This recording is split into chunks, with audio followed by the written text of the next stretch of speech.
Bonjour, c'est Jean Descartes.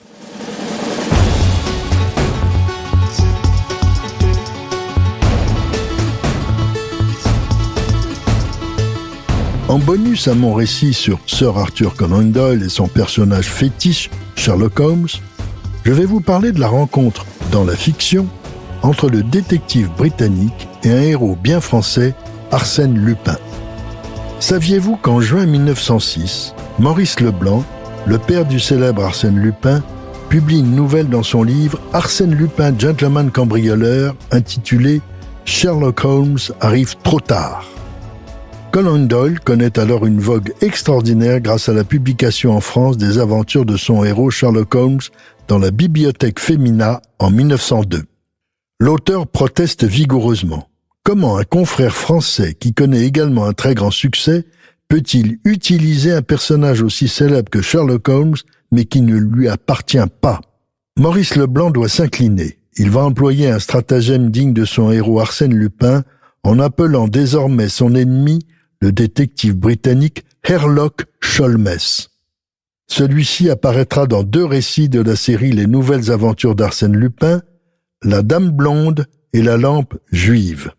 Elles sont publiées dans le journal Je sais tout avant de ressortir en un volume qui paraît en 1908, intitulé Arsène Lupin contre Sherlock Holmes. Ce sera un beau succès.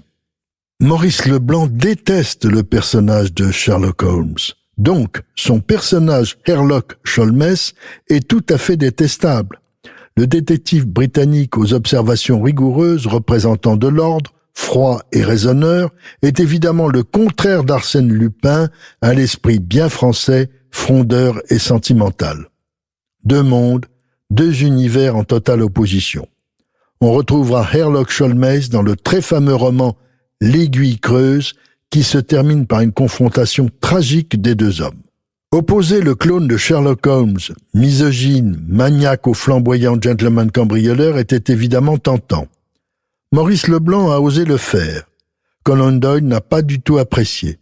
Mais n'était-ce pas pour lui une nouvelle consécration et un hommage à son talent? Les lecteurs, eux, ont autant apprécié Sherlock Holmes que Arsène Lupin. Ils ont aimé leur rivalité, le succès de l'un n'a pas porté ombrage à celui de l'autre. Après tout, Maurice Leblanc n'avait-il pas été surnommé le Conan Doyle français?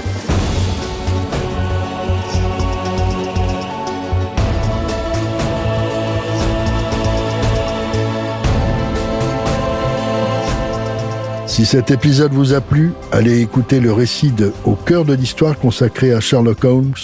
Il vous plaira, j'en suis certain. Et surtout, n'hésitez pas à en parler autour de vous et à me laisser vos commentaires sur le groupe Facebook de l'émission. Je vous dis à bientôt pour un nouvel épisode de Au cœur de l'histoire.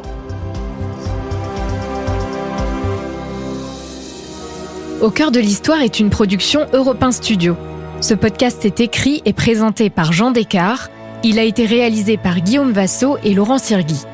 Pour ne rater aucun épisode, abonnez-vous sur Apple Podcast ou vos plateformes habituelles d'écoute.